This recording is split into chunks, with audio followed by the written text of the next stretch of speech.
Hello and welcome to the Business Stars podcast from the Meinders School of Business at Oklahoma City University. I'm your host, Kyle Golding, and I'm joined today by a very special guest, a member of the Meinders School of Business Advisory Board, Amanda Rodriguez. Hello, Amanda. Good morning, Kyle. Thank you for having me. So happy to have you here and to talk about the advisory board for the Meinders School of Business because our relationship with the business community is essential.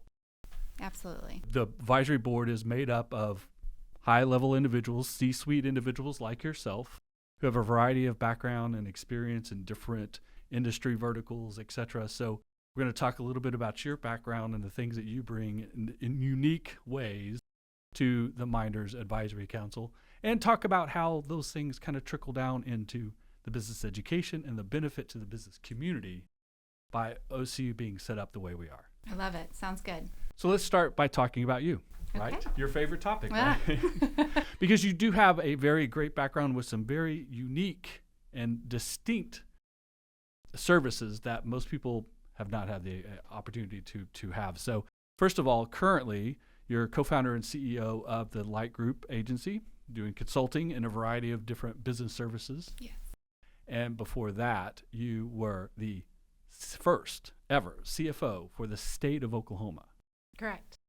Let's talk about that first. Okay. How did you become the first CFO for the state of Oklahoma, and how was it that just recently the state had their first CFO? You might think maybe that position had been around for 100 years. Yes. Yeah. In a way, it had. It was a unique role. Yes, the first that they created. I'll kind of back up and tell you how I initially got there. So I started my career at Chesapeake Energy, so in oil and gas. I was there for 13 years and worked in all areas of operations accounting. Before I left, I was leading the internal audit team. And so that really gave me a broad perspective of how a business operates and runs. At the core of internal audit, it's obviously objectivity and making sure that the company is in compliance, but it really is looking across the different business units and how they come together effectively and looking at enhancing processes for the good of the organization. And so it was in that role that I got a call from the governor's recruiter stating that they were creating this new position and that they wanted to speak to me about it. I thought it was a prank call when I first got it. I was like, what? Opportunity sometimes feels a little awkward, right? Yes, I was like, what? Because I was not as familiar with how government worked. My background was in oil and gas, and so I had never heard of a CFO position in state government either. So the call in general, I was like, someone's messing with me.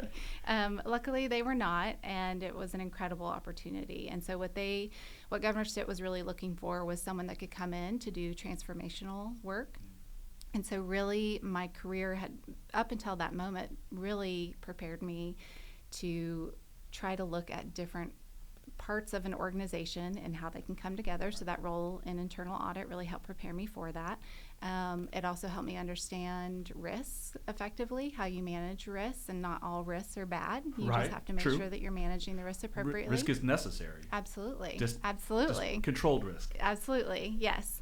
And it really what I had done at Chesapeake during those years was having to consistently shift and lead new teams and different groups, really, and transform functions. And so it really had prepared me in a different way, but prepared me for a role like that. A lot of my career had been founded on connections and how you can connect uniquely with individuals to achieve greatness. And so I think that really also translated in that role as well, because it was really about negotiating the budget and really working across the different state agencies, really supporting those leaders, and then also the cabinet secretaries as well. And during your time at Chesapeake, how big of a company was Chesapeake at that time? What were their annual sales? Well, we had, I think probably the bigger kind of number in that is the people. There were about 20,000 people across all the different areas of Chesapeake. Headquarters about 12,000, and by the time I left, down to about 2,000. So significant change during that. And doing business all over the country, possibly outside of the United States as well? They were all U.S. based, and really it shifted more towards natural gas, but very U.S. based in that, And then Governor Stitt, when he was elected, he came in as the businessman who was going to come and bring a business approach to government, thus creating the CFO role. So from someone who had not been in government yourself, coming in to work for a governor who had not been in government either, how did you find that experience at the beginning, and then as you work through it, how did it kind of end up for you? Oh, yeah. It is a very different concept in what he brought. There was a COO that he brought in initially to create the structure of operating more as a business within state government. And so I bolted onto that as the CFO and worked really closely with the COO and, like I said, across all the cabinet secretaries. Really, it was there's definitely differences. It is very different how state finances operate and work, but there's similarities as well. And it really is about how you're able to bring people together around a common cause to do good. And that really was what pulled at my heartstrings on why I felt really compelled to serve in state government. My dad was former military, and it really was always just a core value in our family that we were going to serve when possible. So we'd always volunteered, but when I'd always laughed at the story. I wanted to be a CIA agent when I was little, and my dad was always very much like, no, we're not doing that. You're not doing military. You're not doing CIA. And so, but I felt that was how I was raised, is that you are going to give back, and you're going to give back, and however you can in your life, Right. It's important to do that. And so this felt like a way that I could serve in a very different way, to give back and give back to my state, where I'm raising my family and that I love, and be able to serve in that way. So you talked about growing up, a little bit about family. So let's go back a little bit to your initial education, getting your bachelor's in business administration at OU, and then eventually getting your MBA here at OCU. What made you decide that was originally the degree you wanted to major in? And then after that, what made you decide that the MBA was the next piece in your journey? Yeah. So I got my undergraduate, like you said, at the University of Oklahoma, and I did marketing and management as my undergrad. And interesting where my career took me, and that I actually for a long time thought I never was using my undergrad. I went into accounting, but what I learned later is I always was pulling on that, and just in a different way. Having a marketing background in more of a technical field that I was doing my job in allowed me to see things differently and more creatively, and just a different perspective, and which is always so important anytime in business, is that Right. you're bringing different perspectives. And so it allowed me just to see things in a different light, and really be able to, like I said, effective communication. There's still that tight correlation and connection between marketing still and accounting and finance, Right. with return on investment and different things. And so it absolutely played a part into my success. There were several years that I was a little bit self-conscious that I didn't have my CPA, and I was moving up and leading these teams that my counterparts did have that. And so I got to a point where I was like, okay, I'd always wanted to do my MBA. I thought I would do it right after undergrad. Right. And then, like several, I just like, okay, I just need a break. I need a break. I want to get my first job. And so my husband was working on his master's, and I was like, I'll work initially, and then we'll tag team. And I thought I'd get it whenever he was done. I actually ended up waiting until 2018 was when I got my master's at OCU. And about a year into the program, I had a surprise baby, which was the best surprise of all. I already had 2 girls, and then we had our third, Hudson, and it really just changed our perspective on life. Right. I was older, and so he was in the NICU for a bit, and so it really just reset our lives in general, and how we wanted to live life, and where we were giving our time, pulling on that service piece again at that point. And I had an incredible experience at OCU. The smaller classes were incredible. And I had a wonderful experience at OU as well, but it's a large state university. It's a different experience. Yeah, just a completely different experience. And I remember whenever, I had anytime you have an unexpected life event, it's really important to have good support around you.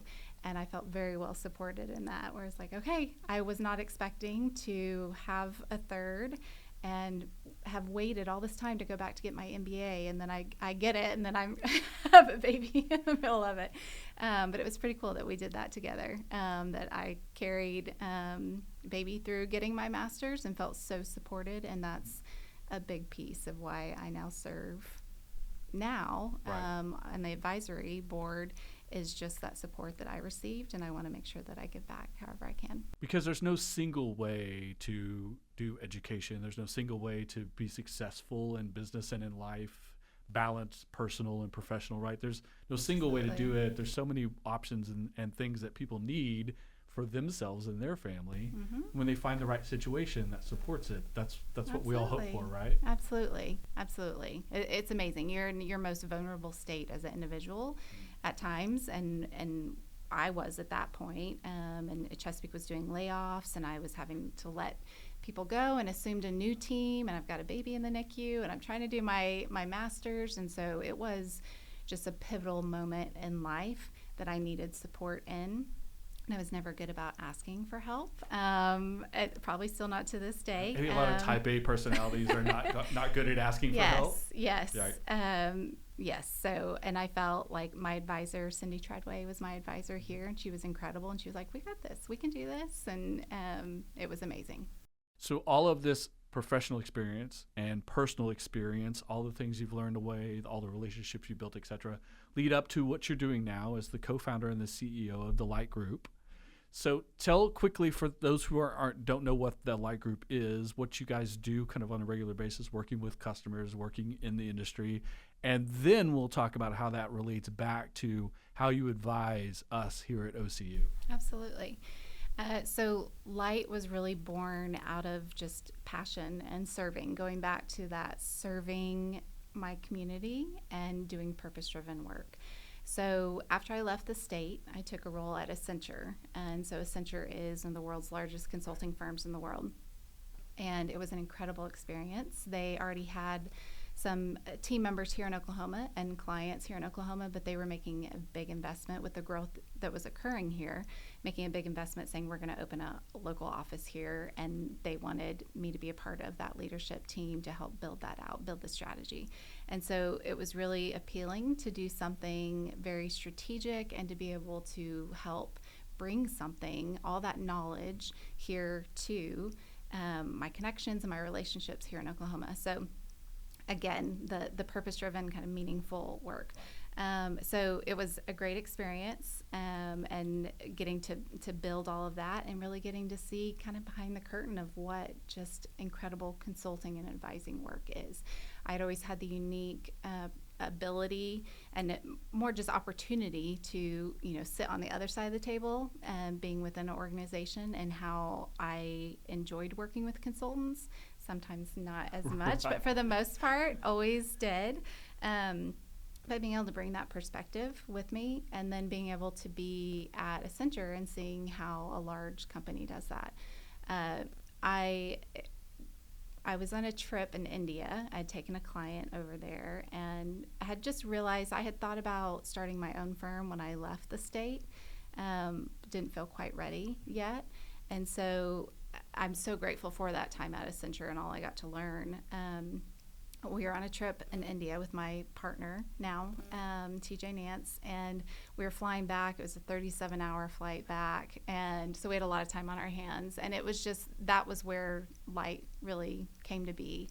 And I told him, I was like, I want to let you know early. We had worked together several years before, so a long-standing, really good relationship. And it's like, I'm going to start my own firm. And he was like, I'm coming with you. I was like, you don't even know what I'm doing yet. But it was that kind of trust and belief in one another, and we worked really well together and had very aligned values.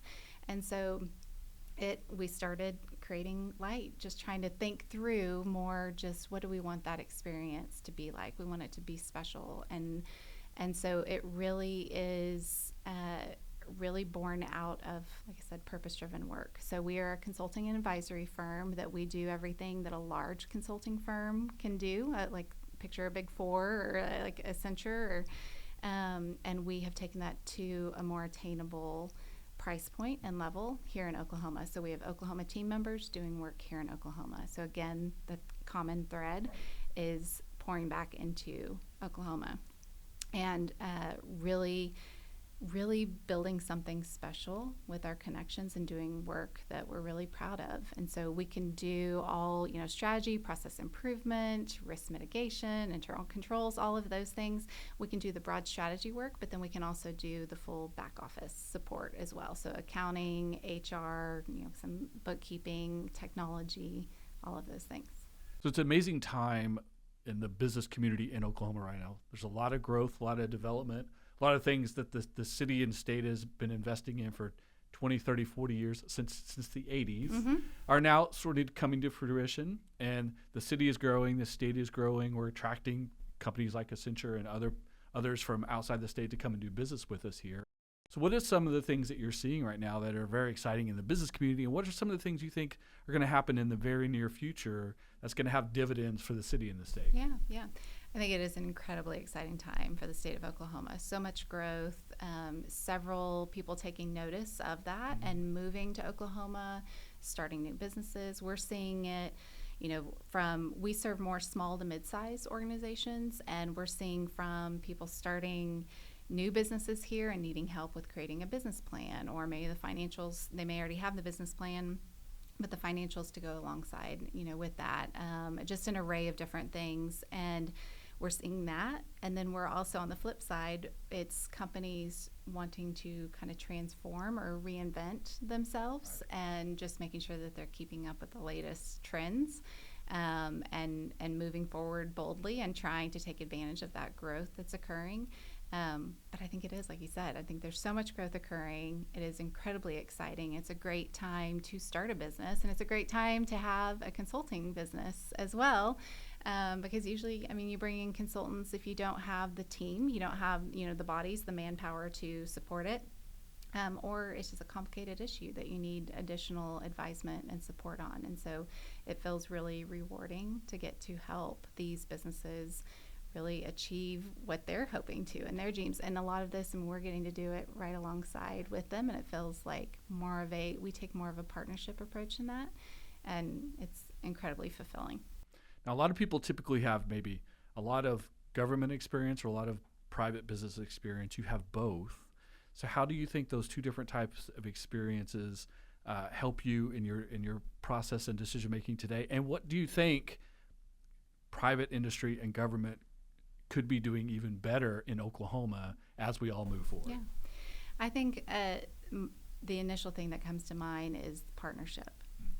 There are still a lot of opportunities in how businesses can partner with government, but it is tricky. There's a lot of federal funding that came our way, a lot of grants. There's different things that we can do together to support, you can even think of between nonprofits and government work, and how you can leverage those funds together to create greater good. But it's complicated at the same time, or else everyone would be doing it a lot more. And I think we are doing a good job of that in our state. I think there are opportunities to continue doing that as well, and to learn from one another.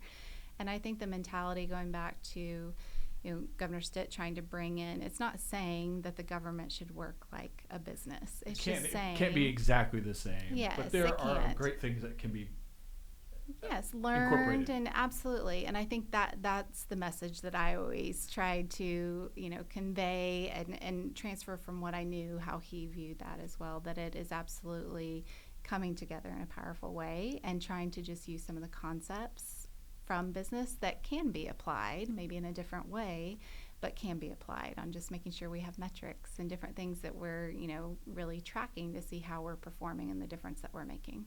So with all this experience, what you're doing currently with the LYT Group, and you're bringing all of that to us here at the Meinders School of Business at OCU as part of our advisory council, along with a variety of a lot of other C-suite individuals who, from not just in Oklahoma City, not just in Oklahoma, but across the country, that are contributing to what we're doing here. So what are some of the things that you would like to see more of or differently from the Meinders School of Business as we partner and collaborate with the business community? How can we play a better role moving forward with our students, whether they're undergrad or graduate level? How can we collaborate with businesses, small and large? How can we collaborate with our government entities, et cetera? How can the Meinders School of Business do a better job as we move forward? What's your opinion on that? Yeah, I think the Meinders School of Business is doing fantastic on making sure that we're staying relevant. I think relevancy is the biggest piece, whether that's undergrad or grad school work. You have to stay relevant in what's going on. And so I think a lot of the conversations that we're having in our advisory board meetings are what's going on in the industry. Are we staying on top of, the trends? Are we thinking about it from an industry perspective, and then the education, how we bolt onto that? Are we staying involved within, yes, the local community, but are we thinking of different opportunities outside of our local community to make sure and tell the story of the specialness of what we're doing here? And so I love seeing all of that, and I love getting to be able to play a small part in what is, we're trying to grow and create. I think things like this, doing the podcast, trying to just make sure that you're staying relevant is the biggest part. There are so many opportunities for continued learning now, and you have to make sure and show, what you're doing to try to make it special and make it really feel that it is a valuable experience. And so I feel like we are absolutely focused on that and trying to make sure that the value is there for the students. Amanda, I want to thank you so much for taking time to be on the podcast today, for volunteering your time to be on the advisory committee, to be a great alumni ambassador for the Meinders School of Business as well, and all the things that you're doing in the business community and helping us be more collaborative. So thank you so much for spending time with me today. Absolutely. Thank you for having me. All right, you guys, that is another episode of the Business Stars podcast. I appreciate you guys tuning in, listening to Amanda's story. Make sure you hit those subscribe buttons. Make sure you're following us on social media, OCU MSB on all the social media, so that you can follow along with new episodes of the podcast, with all the interesting things we're doing here at the university, guest speakers, all the things the students are working on, internships, everything that we're doing here at the Meinders School of Business. We appreciate you guys tuning in, listening to this episode. We appreciate Amanda being on our podcast, and we'll see you next time.